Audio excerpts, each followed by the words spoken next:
joined today by Peter Carroll from Fair Fuel UK.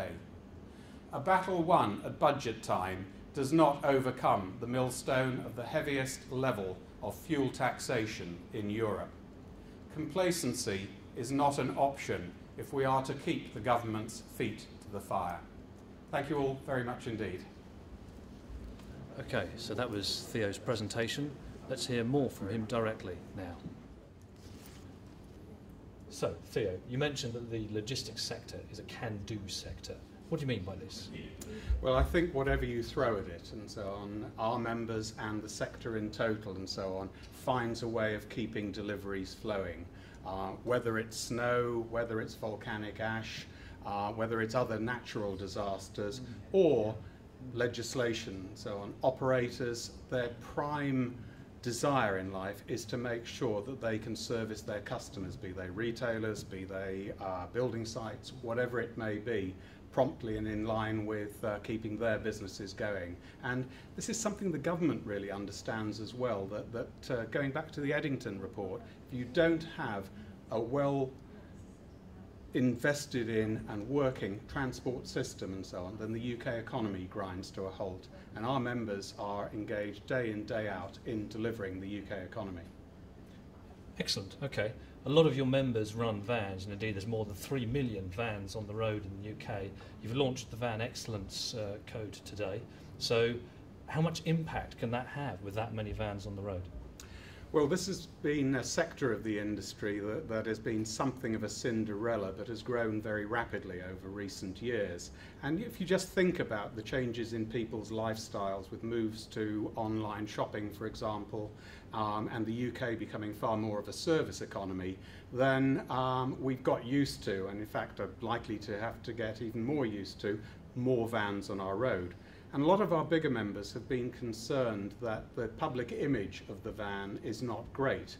And therefore, in launching a code that we believe fleet operators can set the standards of their own operations by, we will, if you like, lift the average level of van operation higher. And that will favour everyone and so on by operating more efficiently. And hopefully over time, public perceptions will improve as well. Okay, thanks for that. What do you see as the greatest challenge facing the logistics sector at the moment, and what are the key aims for the FTA in 2011? I think the sector overall is still under a fair amount of pressure. Most of our members are still in cost-cutting mode, if I can put it that way. The economy, or the economic recovery, is somewhat stuttering. And therefore the confidence to invest and so on is something that we see as probably the biggest issue for this year. If the consumer's unwilling to spend money, then businesses are reluctant to invest. And I would hope that during 2011, alongside a gradually strengthening recovery, our members and others in the industry will, if you like, regain the confidence to invest in developing their operations further.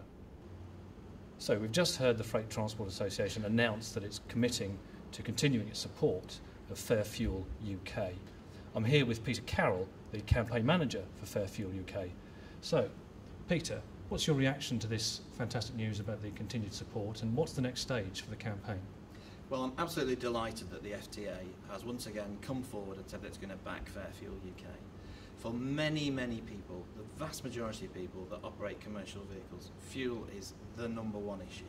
It's grinding people into the ground, it's forcing businesses to close, it's hampering growth, and for the whole economy it's bad news because it just tends to stoke up inflation.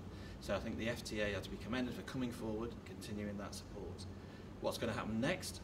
Effectively, we are relaunching Fair Fuel UK next week.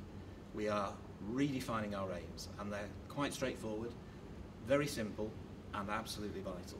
The first thing is that we have to campaign to stop any future rise in fuel duty for whatever reason.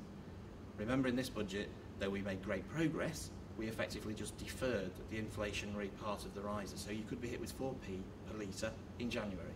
So the first aim of the campaign is to campaign against all future rises. The second, which is going to be harder, but that shouldn't put us off, it's a big ask, is this: why should we be paying between 24 and 25 pence per litre more in fuel duty in the UK than all the people in continental Europe.